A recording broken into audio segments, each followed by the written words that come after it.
Hello. Hello. Giadaí Arish Shikarja. Tá Karen Lumsa Arish Karen as Irish Freedom Party Loud agus Misha Calamar who a Glorch Lynn Fuin Kursi Karen, you've got something clicking. Just remember to make your mic when you're not speaking. Okay. How are you, Karen? Good to see you. Hi, good evening. How are you? How's tricks? Good. Not too bad. Not too bad. Um, Mila Kyle Oram, as they say. And what about yourself? What are you up to? Not much today, just pottering around, learning some Irish. Good, good, good. Well, we'll do a wee bit towards the end. I've got a fair bit to get through tonight. We're going to talk a wee bit about the video that was done by Michael.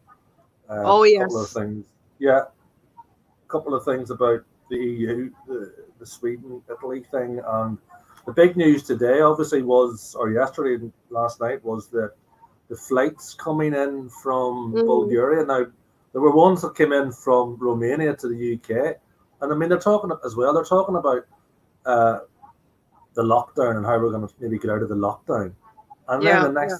the next item is, by the way, they're bringing in hundreds of people from Eastern Europe. I mean, okay, it just seems to be a bit incoherent to me. What's your take on this thing? Keeley's is the company. It's based in North Dublin. Yeah, what's your take on it, Karen? I mean, I know they'd have to do it every year, and I know a lot of an argument was saying that people don't come over, the Irish people don't take up these jobs. But I Yeah, mean, we're in yeah, a unique situation here this year. Now, last year it would yeah, have happened anyway. The seasonal workers come in, say, from this time up until probably September, October. But unfortunately, we're told to stay at home. We're told to kind of not work. yeah, We're told not only to go out shopping certain times, not see family and friends, not go yeah, beyond 2 kilometers. And we're told this now for the last 3 weeks. And now we're yeah, nearly a month into yeah. it at this point. And we can't travel. We can't go go to the beach. We can't go to the park. We can't go, leave the country. And yet we have Bulgarians coming into the country to do work, probably for the Yeah. next 3 or 4 months. And It that is seems a bit. quite a long It seems. time. Yeah. It seems Sorry? bizarre in the It seems bizarre in the context of the lockdown. I mean, I think Mm, somebody mentioned on the Facebook earlier. It was the thing that jumped out the page at me was we're either on a lockdown or we're not. exactly. We're not, yeah. We can't Yeah, have I both. mean, We can't be in if both. we're yeah, can't be both ways. Can't have it both ways. If we're on lockdown, that means we can't be having flights coming in. Mm, It almost looks to me. It looks to me like that we're kind of caught out. If it hadn't been maybe leaked to the mainstream mess or media, they would have just got away with it. It was the fact mm. that it was leaked and they've now had to come out with a statement. I would have liked to have seen a statement from the Coveneys of this world. I think he's supposed to be.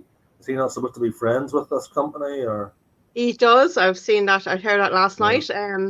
This story was gathering around 2 o'clock this morning. It was getting a lot of views, around 2,500 nearly within an hour. yeah, yeah, And so when it broke this morning again, probably on the mainstream media such as 90 FM, and on for like good 2 hours, and me and you were listening to it. But um, yeah, you can't have a lockdown and expect people to kind of obey those laws, and then people to come in yeah, and I mean, I know Irish people won't turn around and work, and I made a suggestion earlier today that we could get some Irish people to take up those jobs temporarily if they're going to be if not going to be working in the next year for future, if their own employer is not going to yeah, take them back. I know we need to kind of keep the food on the shelves, but we don't. yeah, We can't afford to be bringing people in. Now, I know I watched the news before I came on, and they're saying that yeah, Keelings are coming out with a statement now saying they were screened before they came over. But that to me isn't enough. yeah, It's the fact that they were allowed in. It's not a reflection on the yeah, people who are yeah, working. yeah, It's yeah, nothing to do with them. It's just the fact that they're allowed in, and the government is allowing an Irish company, to bring people in under these circumstances, and yet we as an Irish people cannot move. The restrictions are already too tight. We have been yeah, told another till the beginning of May before we even have another look and see if we're going to be restricted even further. And in a time, our economy is actually breaking down. You know, simple businesses, small businesses, large businesses are not going to be able to recover from this quickly. And yet they're saying it's going to be kind of like a recovery package. But that's more debt.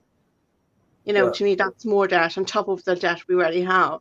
Instead of letting us, even though some companies could work a few days a week, and maybe Thursday to the weekend if it gets started. I mean, some bookstores, some clothes stores, people need clothes, people need shoes. We need to get this economy back on track. Karen, I've shared the screen there. Can you see that? There? I've put the RTE. It's mentioning there. Can you see it? I can see some of it. Yeah. It's mentioning that they have said they've been screened, the HSE guidelines, etc.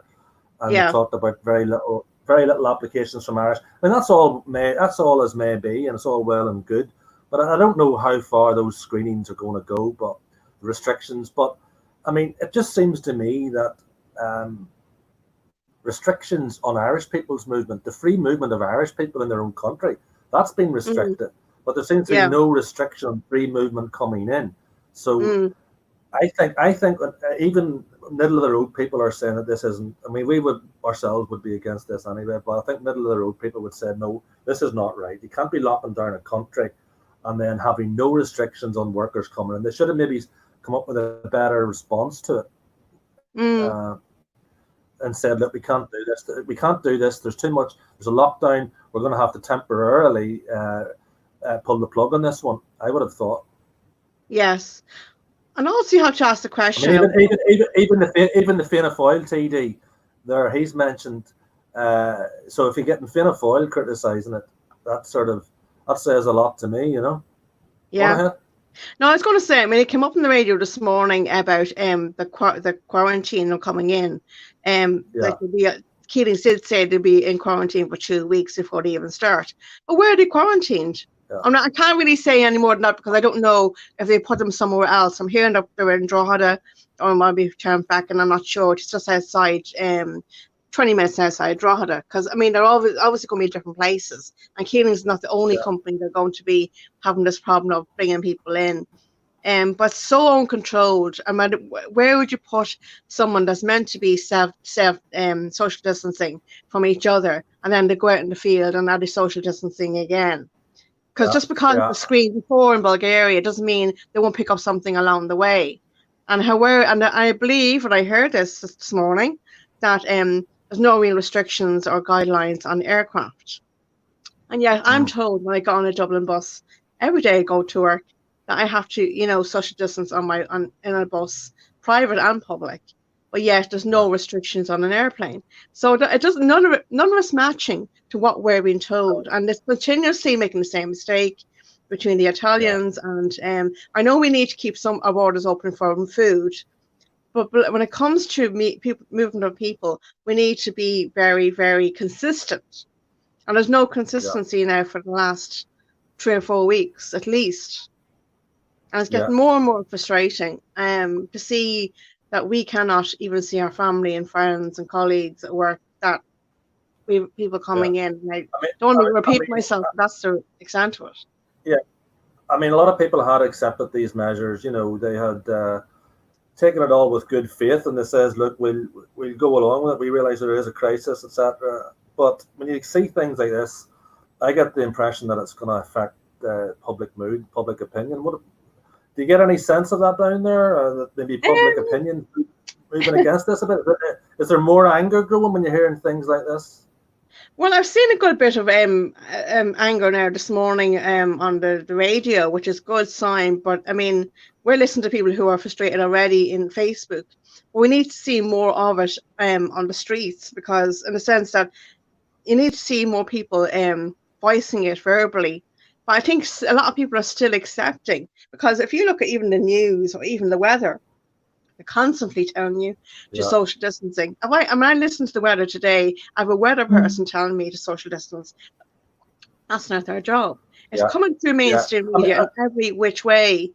So it's very hard to kind of get someone to admit on the, you're joking. and then when you get the people in this country are well aware of everything that's going on. They've been watching the media and getting all the advice coming through from the media. But people coming in from Eastern Europe aren't going to be aware of everything that's going on in the country either. So it seems a bit irresponsible of the government to do that, and it just seems bizarre in the context. I think even the moderates. I think in the court of opinion, I think they've maybe got this wrong, and they're going to have to. They've said they're going to introduce more restrictions a bit late in the day, but they've said of travel coming in, but they have said that they would try and recruit more from the local pool. But maybe they should be trying to make more efforts to recruit local people anyway.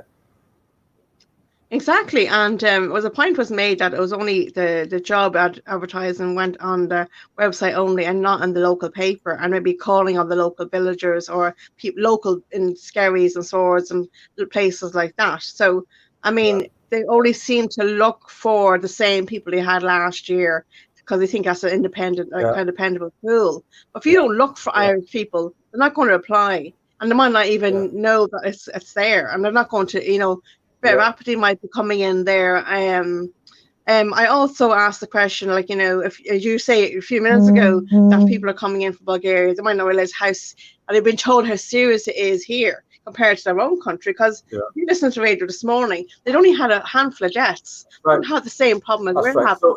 So even for their health and safety, it's a bad idea bringing them in. Yeah. Whatever way you cut it, it seems to be. I mean, it says that somebody said there, it's naive to suggest we can turn around and employ thousands of Irish people, even though it is Ireland. And then to train a person off the street could take up to 6 months, and we have an available labour pool in Eastern Europe. Well, maybe they should just go and take the 6 months and train the people from this country. I mean, they said there to train a person off the street, to train Irish people, they're able to make a distinction of what is an Irish person. And yet the question always gets asked for people like us, well, can we define what an Irish person is? But they're able to make that decision now, aren't they?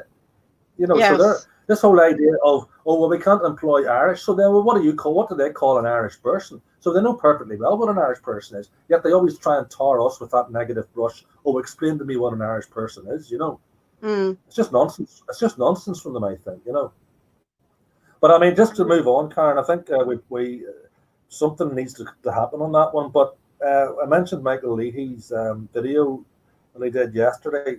Yes. I think what was coming out of that is there needs to be the government needs to look at an exit, some sort of exit strategy sooner rather than later. What would you say about that? I think it's maybe time we did that, isn't it? Absolutely. Or what? I mean, I know Trump across the Atlantic is looking for that in the next couple of weeks. I mean, the economy is crashing. How do you get any business if they were successful before? They're going to be in trouble when they come back. And I know no matter what kind of package you give, people, either the general public who are not working, are not going to have the money to go out and buy, except for the essentials like food and drink. So they're not going to be buying clothes. You know what I mean? Unless they really, really have to. I look at the businesses around my own hometown in Drogheda, and businesses that would have been flourishing, like, shoe shops and clothes shops, are going to be in serious trouble. Coffee shops, basic stuff. And I walked through the town this morning, and I've seen a little bit of effort, something simple as a coffee shop, even if it was buying it, say, a takeaway, at least was some kind of effort being made, whereas last week there wasn't. So we need to see more businesses kind of doing that, even if it was only a few hours a day. And there's a queue. There's a massive queue. So people are begging for these things to be open, but don't want to be stuck indoors. And I think we need to get, even if it's only a few hours a day. What do you think? Some of the measures that they're talking about maybe is some sort of staggered, phased return, like maybe getting some younger people to perhaps go back, or even suggesting you can go back, but you have to use masks. But whatever it is, I think it's maybe time for that they pull the stops out and had a look at trying to get something happening, and then they could compare. Where the figures are like. Yes, exactly. Because the effects on mental health. I mean, I know people are affected differently by it, but I think older people are being specifically affected by that. But then we need to be careful. We need to be careful how we don't want older people might be more vulnerable as well. So it's a difficult one. But the mood music that I'm kind of reading is that it's time maybe that they came up with some way of we can't go on like this indefinitely, can we? No. I mean, I'm like one of my 40s. I don't want to be isolated from friends and family either. And I haven't seen some of my colleagues in a month. And I really want to be getting out there and having a normal life. And yeah, still respecting any measures to protect other people. Like I've been social distancing, not for myself, but for other people's, safety, with colleagues or friends, the public in general. Yeah. You can still do that without crashing the economy. I mean, you see, I play golf, and we were playing golf right up to the shutdown 3 weeks ago, and we were practicing our social distancing, which is actually good practice because you can do that, and then you're not so weird with it when you do go back. But people were saying that things like golf should be something that you should be able to continue with because you're out in the fresh air. You don't have to be cheek by jowl with people, and it's an awful shame that we can't actually do that. So there's been talk like that. Maybe an overarching, I think if you have a common sense approach to it and still respect your social distancing, I think that there are a lot of things that we could maybe do within reason and get us back to some. I mean, the situation with Sweden have tried more of that, but the evidence is not there yet as to whether it's working or not. But then again, you could have the other point. If we did go back to some form of normality, we're maybe going to get it anyway, whether you're on, so if you're isolating now, there's Connor's making comments. Can you see the comments? I'll try. You'll see them on the screen. If you do go back to normality, we're all going to eventually actually get it. So the idea of the complete lockdown is slightly absurd in that situation, because if we do go back before they get a vaccine, we are actually going to be exposed to it, whether we're on lockdown or not. Yes, I agree. And in fact, when I was work during the week, a colleague who had been tested twice, once through the normal process, and then the second time at work. Now her results, the first results, didn't come back yet. That's 3 weeks ago. And the results she got at work came back the next day, and she's clear. And to be honest, the testing of it and the amount of tests and the delay in the testing, by the time it comes back, the person's probably better. Or they've never been, even though positive, they're not coming back, as quickly as we'd like. That's a serious concern, because that means they're out longer than they need to be. Yeah, that's true. I'll just go back to that screen quickly. I don't know if you can see that. Yeah, I see that. And there's apparently more ones coming in from Romania later tonight. Yes. So Varadkar, it's looking like it's kind of negligence. Thousands of Irish are unemployed because of the lockdown, yet they're doing this. No, this doesn't seem right. No. I made the point in my letter and stuff that Coveney, etc., thinks that EU open borders is more important than your health and safety. So I would have to agree with that myself. Well, what can the public do? How do we apply pressure? I mean, I know both our leaders come out this week and said pretty much the same thing. But how do we put pressure what do you mean both our leaders? Sorry? Oh, right. Yes, okay, right, fair enough. It's a good question. There would need to be pressure applied to the government to come out with some form of strategy. I suppose that would be for the leadership to come up with I think they're wanting to get local commons and groups to get their heads together on it and see what it is that we can do. But they haven't come out and said, they're not talking about any sort of protest, but things like that. I don't think they're at that level, but it would be it's a good question. But there would need to be a policy. There would need to be a policy on that. Somebody's making a comment there. Connor's saying the lockdown is working. Can you see that? It's working, but not enough yet. And they need the lockdown is not really.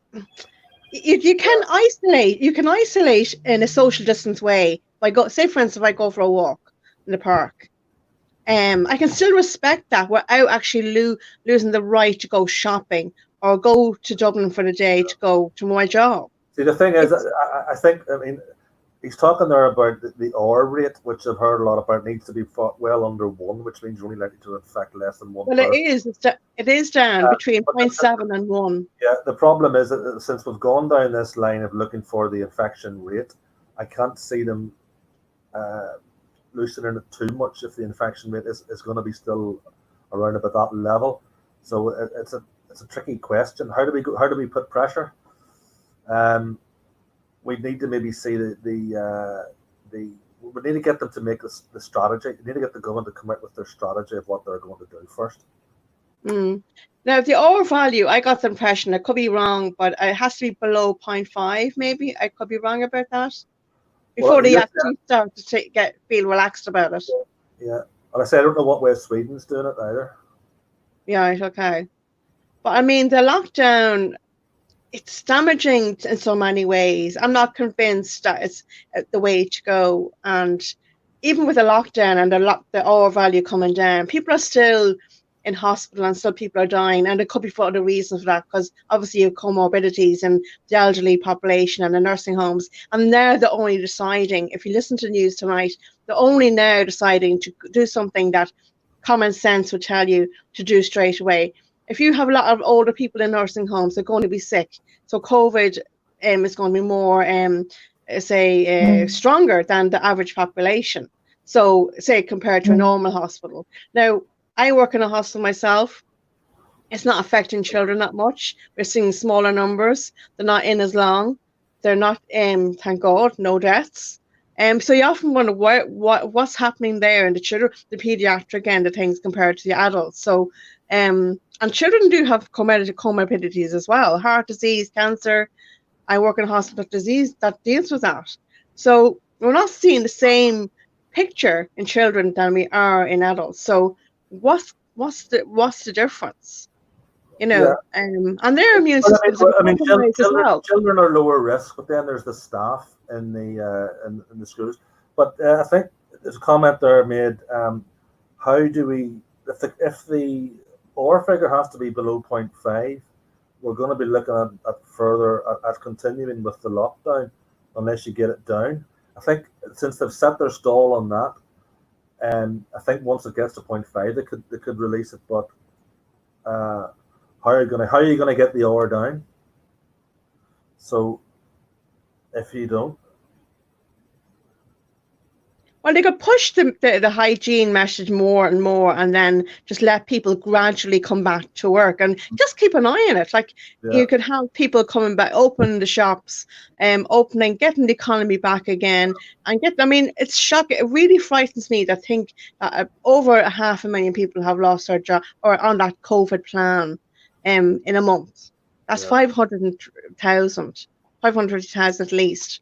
And that's pushing, like that tax base is getting lower, it's getting really, really tight. So me and you, I mean, who's going to pay the wages of the people who are essential workers? I'm an essential worker, and the other nurses, there's doctors, essential workers, and paramedics and so on. So the tax base is going to be in trouble. If this went on much longer, they're going to continuously borrow money. So when this is over, we're going to be in trouble again, more austerity. And then the government will come back in then and say, because of COVID-19, we're now in trouble financially, and we now have to put in austerity measures back to where we were in 2010.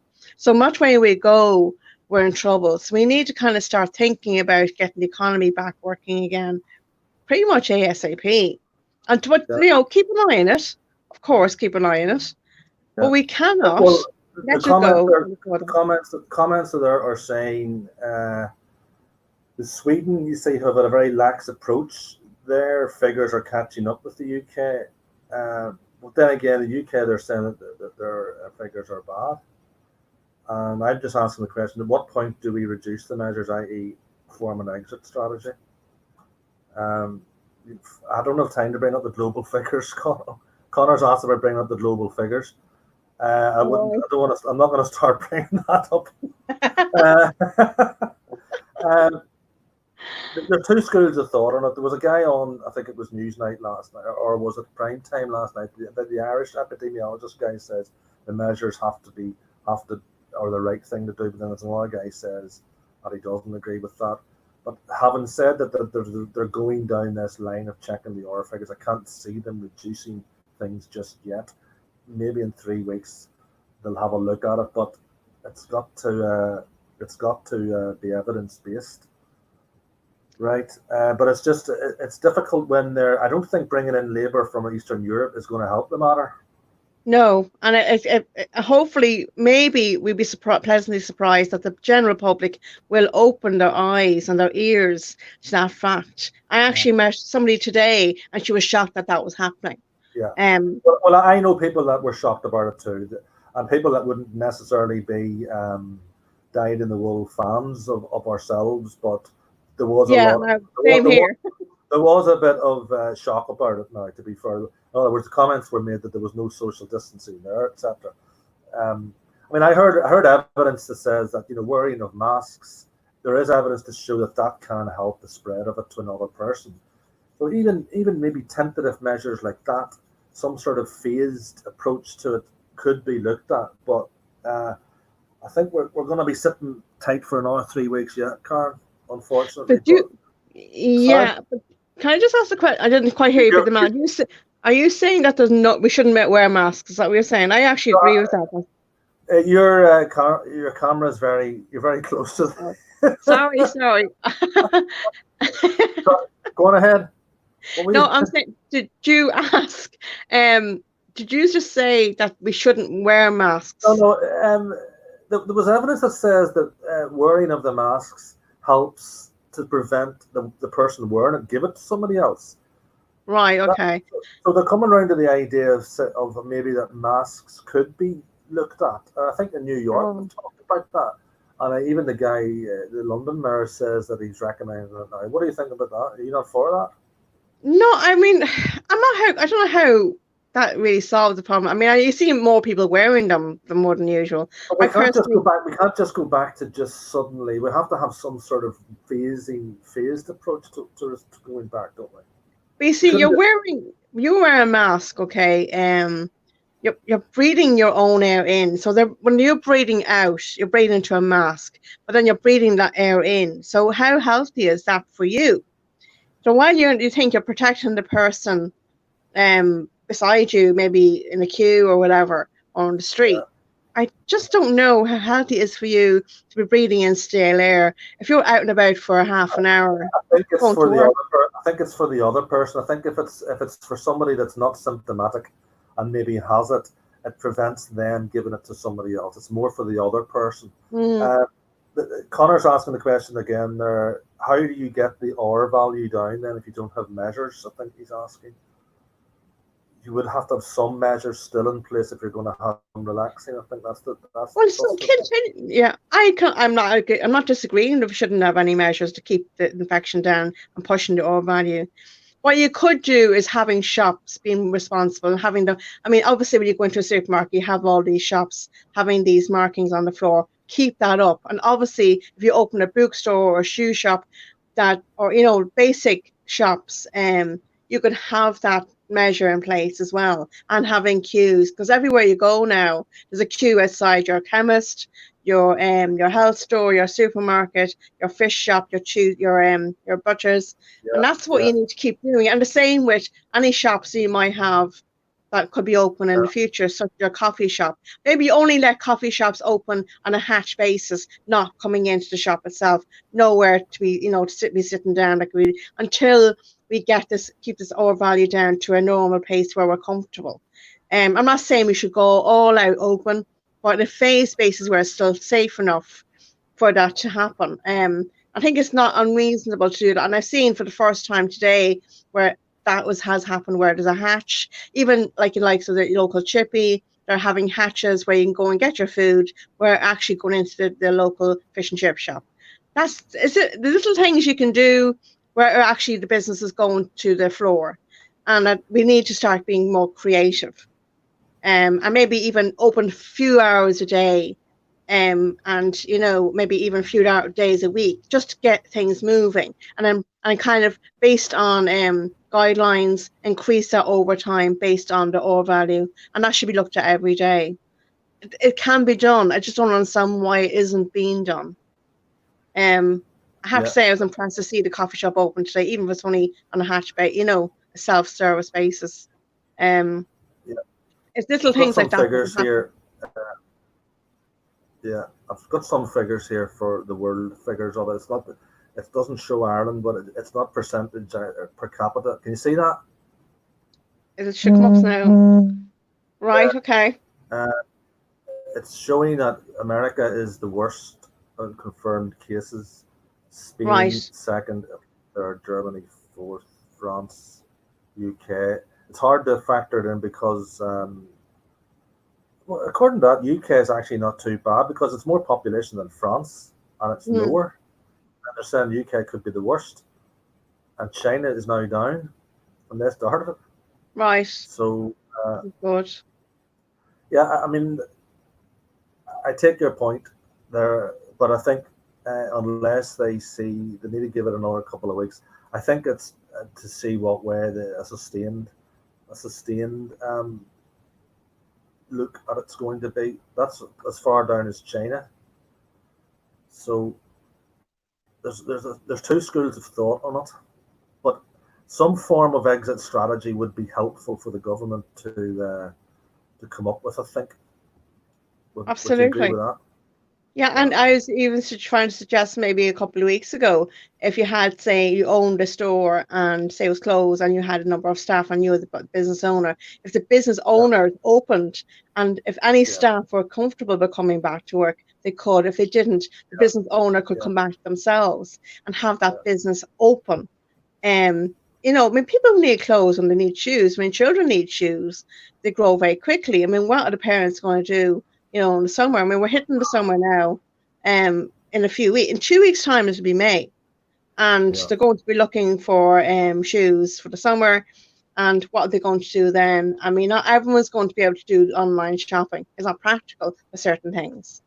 And I mean, while the online shopping community is probably thriving, we're left in a situation where people can't do the most basic of things, and that is going to be the biggest. That's the next big challenge when this is over. And I find that extremely difficult to see. To be looking at. Connor's making the point there on the figures. Ireland's in 15th place for deaths per million. Sweden's in 12th place. So Sweden's actually ahead. So that would suggest that Sweden's more relaxed thing isn't working. And they've jumped above Ireland in deaths per million. So their lack of social distancing is not working. So the evidence would support that the social distancing measures does seem to be working better than not. So right, okay. Why take risks and go against the expert opinion? Yeah, interesting. Well, I'm not arguing with that. We can still do both, and then just emphasize more hand hygiene, the usual things we're doing, but keep social distancing when you're out for your business and working and we're in shops. And, I mean, the fact that if supermarkets can do it, so can your local coffee or your local shoe shop or your local, book shop. If people want to go in and buy, runners, T-shirts and things like that, they should be able to go into a local sports shop, bookstore, and we could easily do that and still have their markings on the floor and the hand wash when they go in, regardless of the business they're in. I mean, it can be done. It's just a matter of getting it and it listens to the guidelines and following the guidelines of HSE. I'm not saying we should just abandon everything. Yeah. Well, I think maybe down the line they're probably going to be looking at some sort of phased return, as I say. I'm just looking at the website. The EU freedom of movement confers no great benefit to Ireland. Research shows that it adds nothing to the exchequer. There you go. That's what I've always said. It's generally around about neutral, whether it's plus or minus. So basically, then why have it? With all the negative, that it brings. Yeah. All it means is that they can access cheap foreign labour. Exactly, driving down wages. So, Yeah. and even if the GDP goes up by 0.1%, people don't really care about that. They care about the schools that they can get into. They care about places being overcrowded. They care about crime. They care about culture and sovereignty, things like that, don't they? Mm. Yeah. Okay. I noticed this week there was an apology from the EU again to Italy for the lack of help that it gave Italy. It was all this, you know. Yeah. So it didn't really do much. Didn't really do much good there. What? Sorry. What's the benefit of being in the EU when the borders are closed as soon as somebody's in trouble? I mean, okay, Yeah. Italy was the first to go down, and And look, there wasn't any help. Absolutely no help to Italy. They all said, "Sorry, you're on your own." So what's the point of it?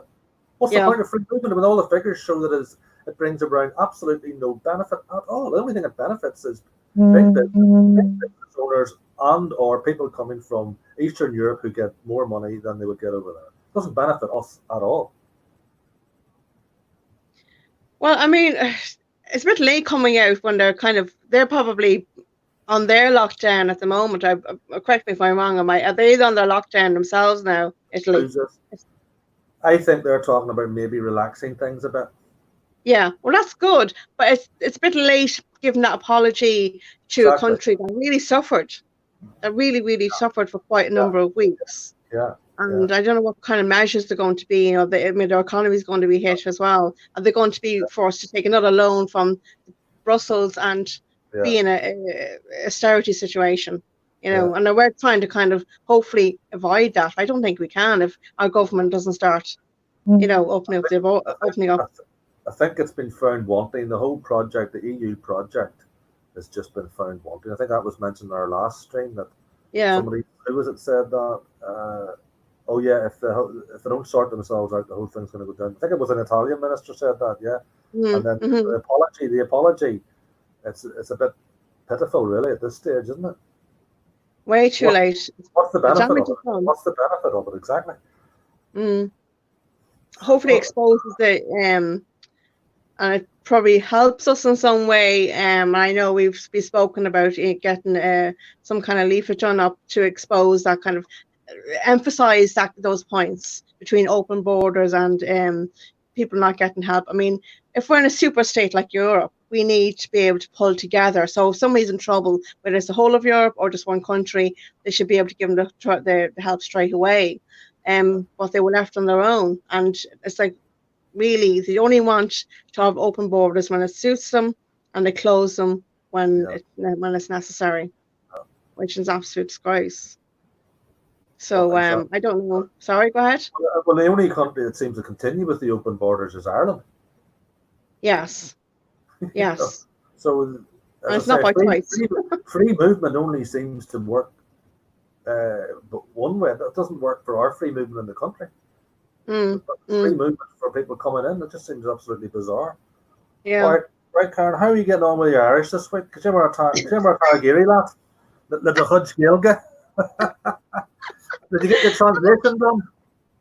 Well, that piece you gave me was quite hard. I haven't started it, but I want to finish it. I have to say the Duolingo is actually very good, even though it's very basic. It's easy to learn it. You're converted now. We've got you. The pennies dropped then. A little bit. Come on, a penny has to drop. It doesn't drop a bit. It either drops or it doesn't drop. No, I have to say it's actually a nice way to learn a language. Yeah. And each other. It's a bit of fun, you know. It's a bit of fun, but also it just takes away the thinking about how to learn a language, because Irish has been taught in the wrong way in schools when I was growing up, and I said it before. And I have to say I do look forward to kind of doing a little bit more. The more you do it, it's a little bit more. Yeah. Are there any words particularly that you're stuck on there in that piece? Sorry? Any words that you're stuck on in that piece? Well, it was late in the night when I started that piece, so I haven't finished it. I've done the 3 sentences that you gave me. That's done. Any words that you're stuck on? Well, you see, the conversations. I mean, you gave me a whole piece on... the translation. Yeah. So that in itself is difficult. Right. Well, what are you stuck on? You're going to see a lot of mistakes. Well, if you've got it in front of you there, I'll try and give me the words that you're having difficulty with, and I'll try and help you with it there. Oh, God. No. Well, if you've got it in front of you, yeah. Why not? Why not? The whole lot of it, Cahill. The whole lot of it. Just I mean, I only got as far. I was late last night when I got started on it, so it's kind of like there's no point in doing Irish when it's late. It's about something you need to be doing during the day. I mean, the whole thing is actually quite difficult. You know, and the conversation, like some of it's in it, like, you know, in a conversation. It's not like it's a statement. It's a kind of state. It's very difficult to actually figure out how. Famous walk to the door and he opened it. Yeah, I mean, he waited a minute and then he ran in again. And Doris agus duscail sé fan sé bommate ag an Doris agus lem sé amach. So what's difficult there? I mean, he jumped out. Lem sé amach. Is it the word out? Is it the word out that you were difficult? Amach is the word out, okay. Amach. I got that. I got as far as that, but then he ran in again. Rish sé Jack Rish. Ach near Goon sé and Doris. We covered all. And the only new word there was amach. And then he said, "Did you close the door?" Or Goon to and Doris, Seamus, Ursa and Master. The only new word there in that whole first piece was amach. It's the phrasing. We covered all those words now. But it's the actual construction of the sentence. That's where I go wrong. Right. If you need an and, you just put an and in. An agus. Yeah. Right. All right. Have to look at it tomorrow. Okay, look at it for tomorrow, and then we'll have a look at it again. All right. Yeah, okay. But those three sentences are okay. The ones you gave me on whatever day, Thursday or Wednesday, they're done. It's just a matter of doing this one. Everything in that, there's nothing really overly new in that. There was only a couple of wee tiny words in it that are new, but every verb and everything we've covered on. You know. So we'll leave it there. Doggy may and shin. Right. Kirk galore. Okay, Karen. Gora mila mai agad the rish. No problem. Good evening. Thank Gora Margus. Be a Jerry Shopton my hugget. That means have a nice weekend. Be a Jerry Shopton my hugget. August when salt asan green tasha exultionish. Enjoy the sun. It's shining now. Yes, it is. Hopefully we'll be back weekend. Tan green exulti. That's the sun is shining. Okay, Karen. Okay. And all our listeners out there, Hawaii, Slan Tamalin, August Fekime and Shin. Slán that. Slán live. Hawaii. Hawaii.